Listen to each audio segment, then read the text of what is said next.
Media Concepts bring you Book Review Podcast, a haven for bookworms of all ages and the widest genres, from mystery to memoirs, romance to comedy, fantasy to sci-fi. If you love to read, this is the podcast for you. It's the Golden State Media Concepts Book Review Podcast.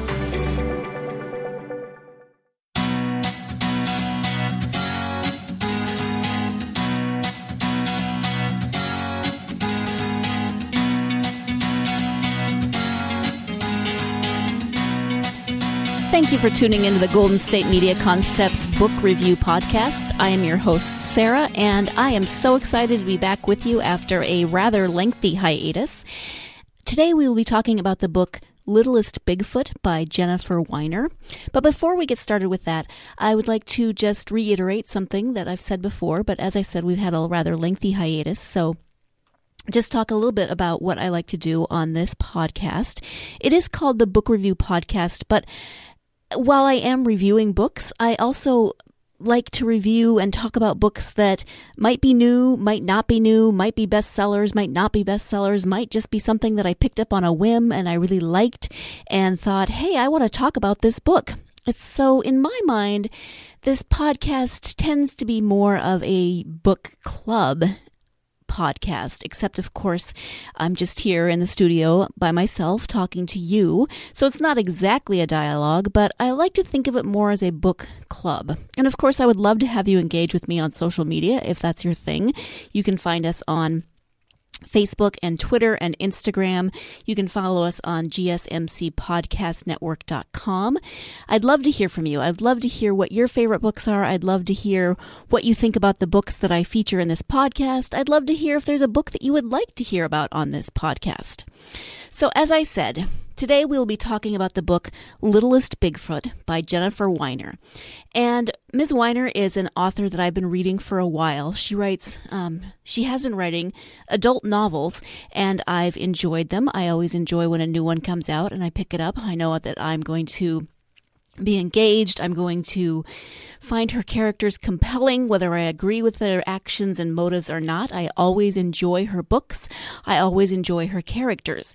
And so when I heard that she was writing a young adult book, I was really excited because, as I said, I enjoy her books, and I was excited to see what she would do with a slightly different genre, because not only is it a young adult book, but it's also in the realm of supernatural, because as you can tell from the title, Littlest Bigfoot, there are Bigfoots in it.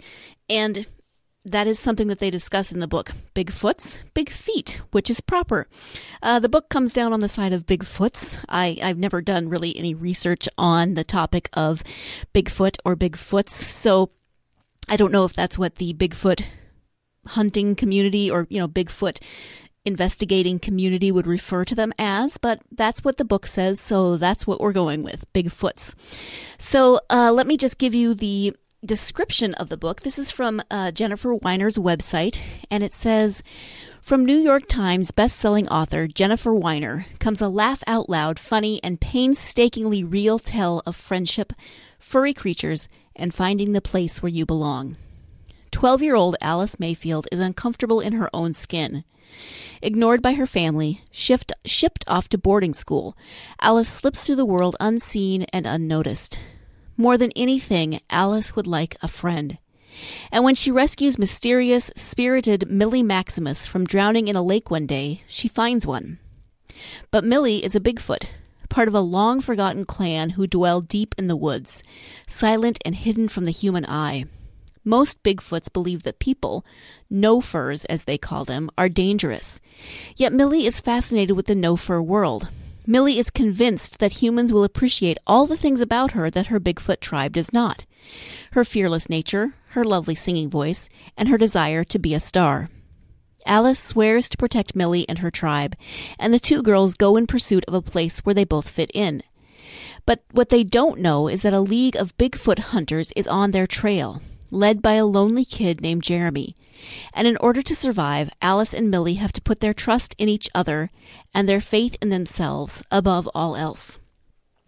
So just reading that description, I was intrigued by the book. I was excited to see what it would what direction it would go, what the characters were going to do. And as I didn't realize when I was reading it, but I realized at the end when, I'm not going to tell you the end, but it didn't conclude in the way that I thought it might, that there was definitely going to be a book after.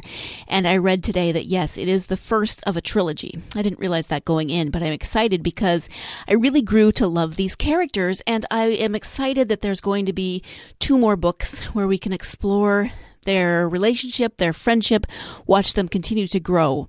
Because these are characters that just don't fit in their surroundings. Even the somewhat lesser character, and I don't mean lesser, I mean minor, he's more of a minor character, excuse my stuttering. Jeremy is more of a minor character, but he's really important to the plot of the book. You don't get as many chapters focusing on him, but he's still really important to that plot. And he doesn't feel like he fits in anywhere. Jeremy is the youngest of 3 brothers. One of his older brothers, is incredibly intelligent. He went to college. He finished high school and then went to college at a very young age. He's doing all of these things in science. And then his other older brother is an athlete, an incredible athlete that everyone is so super impressed with.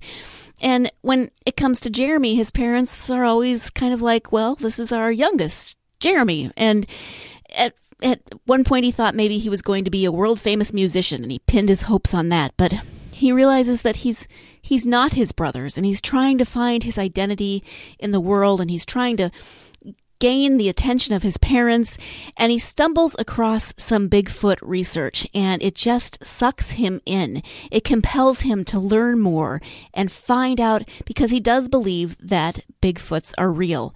He believes the research that he's seen. He believes what he thinks he saw in the woods one day, and so he really goes out and tries to find it. And he does find a friend in this process whose name is Joe, and Joe and Jeremy, go looking for Bigfoots. They fuel that part of the plot. And now I want to talk about the main characters, but we do have to take our first break, so please stay tuned and we will be right back. Do you want to be healthier, yet you just don't know what to do? All these shows telling you this and that, but nothing seems to work. Well, listen close. Golden State Media Concepts has got something great for you. The Health and Wellness Podcast, dedicated to workout trends, healthy eating habits, diet, and everything about healthy living. Join us in our banters as we help you not just live life to the fullest, but live it to the healthiest.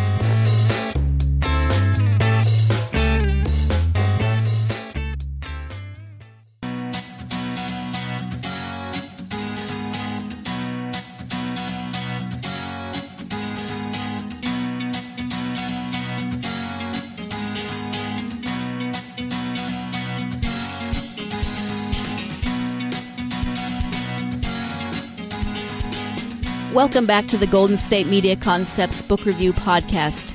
We were discussing before the break one of the characters in the book Littlest Bigfoot by Jennifer Weiner, and that character is Jeremy. The 2 main characters, though, in this book are 2 young women. They're 12, by the names of Alice and Millie. Alice is the human or no fur character in the book, and Millie is the Bigfoot in the book. So first, Alice. And Alice, as all of the characters in this book do, does not feel like she fits in. She doesn't feel like she is accepted by her parents either, the same kind of way that Jeremy doesn't feel like he's accepted by his parents. She is too big, she thinks. She's got broad shoulders, she's got strong thighs and leg muscles, she's tall, she's muscular, and she just feels like she's too big. She doesn't fit in with the other upper class New York kids in the boarding schools that she goes to. And she has been in 8 different boarding schools in the 8 years that she has gone to school. So you can see how her life has just been a series of new experiences, new schools, trying to find the place where she fits in. And her parents have hired a woman to help them find the right school for Alice. And so they keep trying all these different places, with different teaching styles, different communities, different areas, to see if they can figure out how Alice learns, how it's not so much about how she learns, but how she can fit in, because she doesn't fit in, and she always ends up not wanting to go back or being asked to not come back or whatever. And she tends to be bullied in the schools that she's in. She doesn't fit in. She's awkward. She's big, as I said, bigger than the other girls often. And she has this crazy wild head of hair, curly, reddish, blonde hair that she refers to as the mane, capital T, capital N. No matter what she does to the mane, no matter what products she tries or styles she tries to force it into, it has a mind of its own. It's long, it's curly, it's unruly, and it's another thing that sets her apart from the girls at whatever school it is that she ends up going to. So this book takes place then in her 8th grade year, where she's where she's now found this new school. Her parents are sending her to a new experimental school, upstate New York, and it's in an old summer camp. So you can get the image of it. You know, you've got outdoors, you've got summer camp type cabin, and the school is run by a couple who you could very easily call hippies if you want. You know, they believe in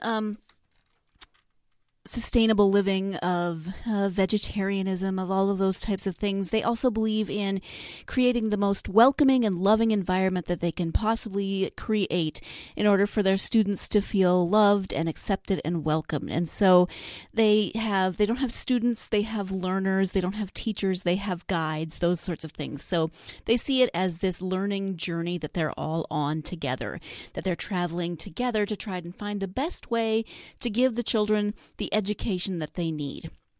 So in some ways, it's this kind of weird, zany place, but in other ways, you know, it's this really welcoming environment. And as kooky as the two people might seem, they really do care about their students.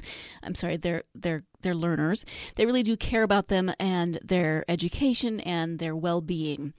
So at first, things go well for Alice at this school. She doesn't exactly have friends, but her cabin mates are friendly enough, she thinks, and they don't give her a bad time about things. So she's having a good time until a couple of weeks into the new school year, when a mean girl, and that's the best way to describe her, shows up and pretty much begins to make Alice's life miserable.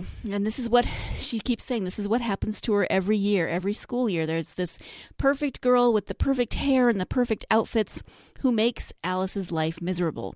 And this new student doesn't really seem to fit in with the other students. They always say that the students each have a thing. So one of Alice's roommates is a fencer, and that's her thing. Her other roommate is very creative. She sews her own clothes, and she has allergies, really bad allergies, poor thing. So they all have a thing that kind of maybe makes them a little bit different in mainstream schools. But this new girl is sort of your quintessential, typical mean girl. You know, she's got the perfect makeup. She's got the perfect hair. She says all the right, charming, sweet things to the teachers and the leaders of the school, but behind their backs, she is very, very mean to Alice. And there is one instance that really facilitates Alice and Millie's meeting. And I won't give away too much of the book, but you know the type of relationship that I'm talking about. I'm sure you do. So Alice, one of the main characters, doesn't feel like she fits in, really just wants a friend in life. She doesn't feel like her parents understand her, like they even really love her. Even when she's with them, which isn't very often, she doesn't see them that much during the school year or during the summer months. She never feels like she fits in. The only person in her family that she feels like she really does fit in with and who loves her is her grandmother. So she at least has that sort of support. She does have that support system, but she's never felt like she had a true friend. And so that's where we get this encounter with Millie. And I'm going to talk more about Millie, but we are going to take our second break of the podcast. So stay tuned and we will be right back. Want to find out what movies to go see? Then check out the GSMC Movie Podcast. It's your ticket to the latest movies, whether it's a new blockbuster event, romantic, comedy, or action flick. This show has got it all covered. They talk some what to go see now, don't bother, what's hot on Netflix, and everything in between. That's gsmcpodcast.com/movie-podcast. When it's all about the movies, it has to be this new show. Don't forget to like them on Facebook and follow them on Twitter. Visit gsmcpodcast.com for more info.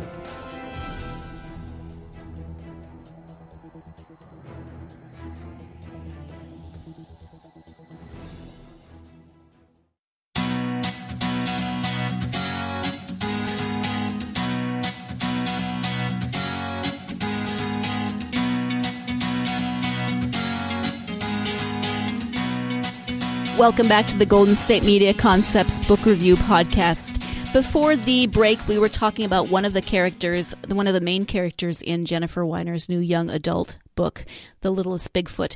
And that character's name is Alice. And she's a 12-year-old human, or no fur.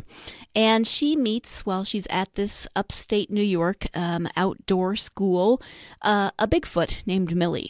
So Millie is the second main character of this book. And as I said, Millie is a Bigfoot. So right away, she's very different from Alice, but she's very similar to Alice in a lot of ways because she doesn't feel like she fits in anywhere either. Where Alice feels like she's too big, she's way bigger than all of the girls around her, Millie is the littlest Bigfoot. She's the one where from where the book gets its title. She is the daughter of the leader of the Bigfoot tribe, and she's tiny. She's very small. She's not growing as fast as the other Bigfoots. She's not as fast as they are. She's not as strong as they are. And her fur is a different color. Where they're all in different shades of brown, Millie, for some reason, has silver fur. So she stands out. But that's not the only reason that she doesn't fit in. Probably that wouldn't be as big of an issue, just looking different. But she also thinks differently than the rest of the tribe. So the way that the tribe stays safe and stays protected is by being very quiet, being very inconspicuous, and not drawing attention to themselves. We do get a little bit of history in the book, and the Bigfoots used to exist side by side in society with humans, but that changed, and they became hunted and persecuted, and now they live as quietly and inconspicuously as possible. So they live across the lake from the school that Alice attends, and Bigfoots don't actually call themselves Bigfoots, they call themselves Yares. So the Yare village, I hope I'm pronouncing that correctly. It's Y-A-R-E, Yare. The Yare village is across the lake from the school that Alice attends. So they live mostly underground just to keep themselves hidden.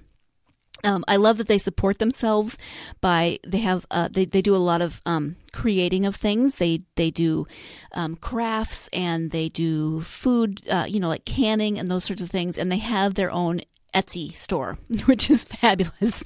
So they have one laptop in the village, and that's how they do their Etsy store. That's how they make their living. That's how they pay for things.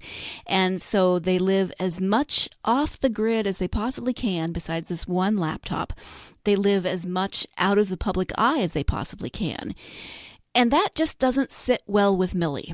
Millie is fascinated by the outside world. The Yares are raised to be very quiet. You're not supposed to yell. You're not supposed to raise your voice. But Millie is exuberant. She loves life. She loves to, be loud, and she loves to sing. There's a reality TV show that she tries to watch as often as she can. That's kind of like, it sounds like The Voice or The X Factor, one of those things. But she so wants to figure out how she can blend into the no-fur world and be on this show because she's convinced that she will be able to win this show, that her voice is the ticket to her fitting into the no-fur world. So she does not fit in with the other Yares, who are terrified that they will be discovered, terrified that they will be hunted and persecuted again as they were in the past. And Millie just wants to learn what she can. She wants to find a friend in the no-fur world. She wants to fit in in the no-fur world. She wants to fit in with the Years as well because they are her family, they are her tribe, but she really just doesn't understand why they can't find a way to have a relationship with the human world. So, you know what's going to happen. You know because the book tells you on the description that Millie and Alice are going to somehow meet each other and they are going to become friends. And they do. I'm not, again, going to tell you how that happens or how the book turns out, but as you can probably imagine, Millie and Alice come into contact with each other, realize that in their differences, they are very similar to each other, and they begin to form a relationship. They begin to get to know each other, get to know each other's histories and cultures and all of their differences and all of their similarities, and it's this beautiful story of friendship. But you know that it's never that easy. And you know from the first part of this podcast that Jeremy is out there. And Jeremy really wants to impress his family. He wants to prove that there are Bigfoots in the world. And he is on the hunt. So you know there's going to be a confrontation of some sort. And as you're reading this, you're just wondering when it's going to happen, how it's going to happen, and how they are going to deal with it. So you've got friendship, you've got conflict, you've got all of the elements of a good book.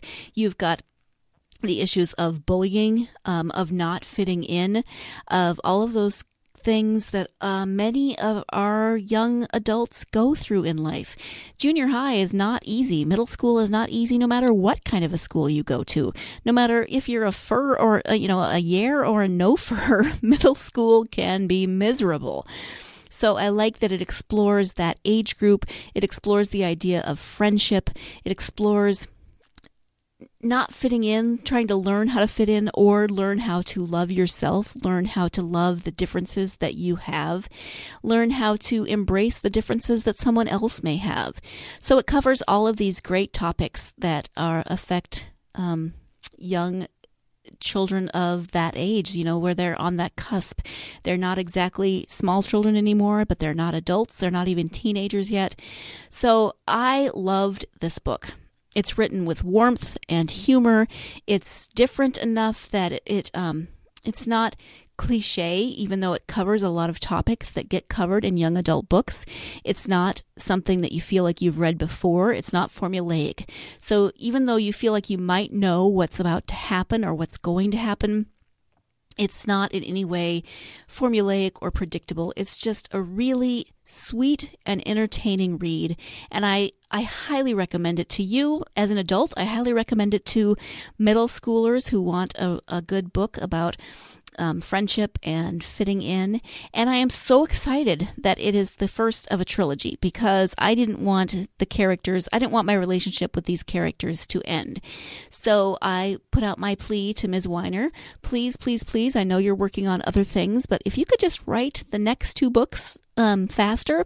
And then if you're publishers, because I know that you only have the control of the writing, but if they could just publish it, I know I'm probably going to have to wait a year between books because that's the way it always works. But I'm really excited for the next two. So I highly recommend this book if you are interested in A, young adult books, if you're interested in B, books about friendship, or C, supernatural, paranormal, not paranormal, but it definitely does have that sort of supernatural element to it with the Years and their history and, the mystery surrounding the Bigfoots and whether or not they actually exist, which of course they do in this book.